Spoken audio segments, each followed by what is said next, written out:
What's up, siklista? Another bike check tayo ngayon ng kapwa SF siklista natin na kay Leo Aliac. Yeah!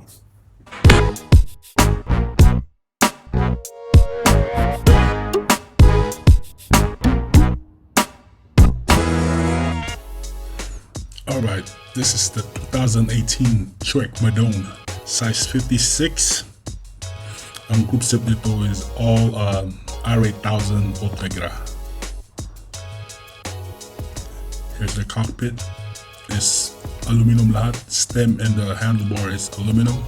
It's made by Bontrager. In-house brand. Here goes the shifter, R8000.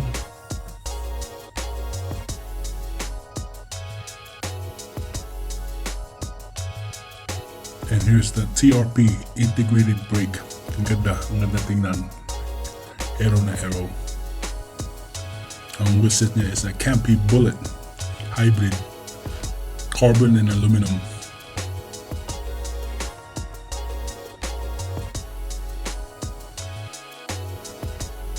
Ang kulay niya, you could see him from a mile away. Yun na color na to, you could see him. And the crankset niya is a compact 50-34. Arm length is 172.5. And the pedal is a SPEEDPLAY.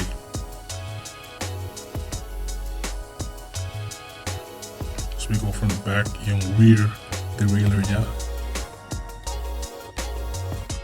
It's a mid-cage R8000. We go from the back, yung cassette niya is 1128. It's also R8000.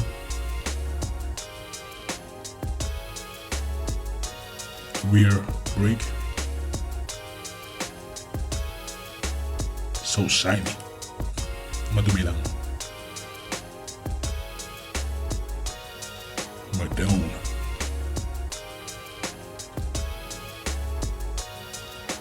Alright, so we go up to the saddle. The saddle is a power saddle, specialized power saddle.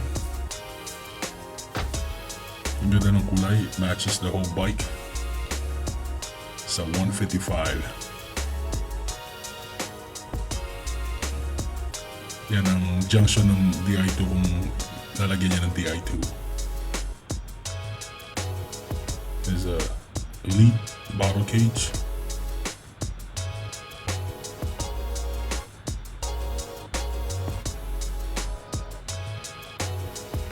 Go.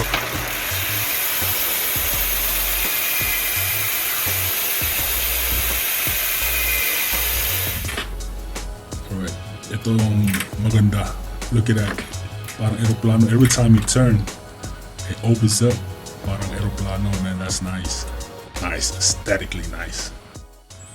He has about 8 road bikes.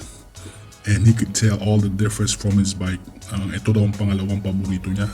Next to the Pinarello Dogma Think 2 niya. Ito daw kasing bilis nun. Pero ito palaging ginagamit niya dahil naka-hybrid na wheelset. So, yakit niya man or going downhill. Ito ang ginagamit niya palagi. Just look at it, man. Bling bling!